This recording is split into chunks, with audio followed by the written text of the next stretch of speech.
A little bit more of our continuing series, the off-season grades, this time for the New York Giants, as well as getting into an MLB season preview for the San Francisco Giants before finishing off our show with what very well could be the most important meeting for the future of college football as we know it. But before we get into any of that, remember, if you would like to be an even bigger part of the show than you already are, all you need to do is go to gsmcpodcast.net. Or if you're on YouTube, you can use that super chat feature. If you do either of those two things, a message should pop up on the bottom of the screen for you, me, and everybody else around the world to see.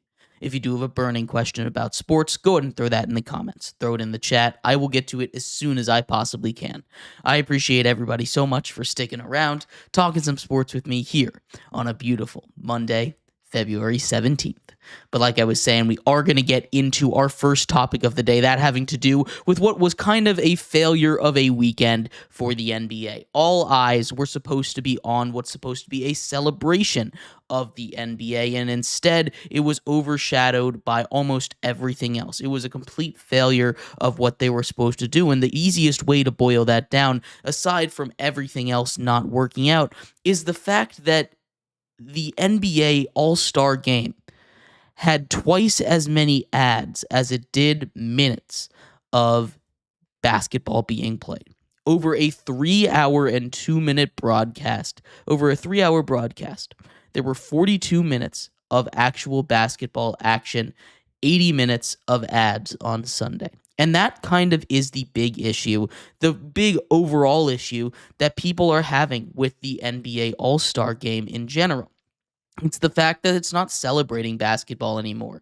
They've gone to all these gimmicks, which isn't necessarily a bad thing, but it become more of just paste an ad on everything, make the most money possible, because these players aren't interested in playing the game.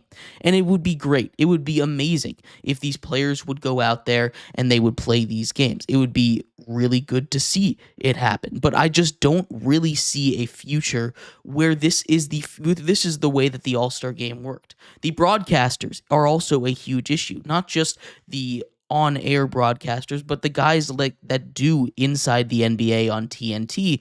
They actively crap all over the NBA while it is going on.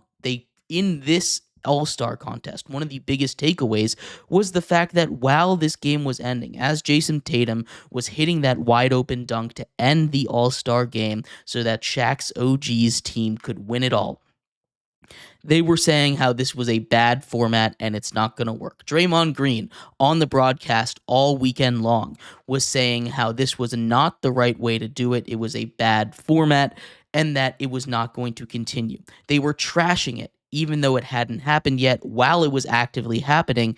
And that is something that's going to help change public perception, right?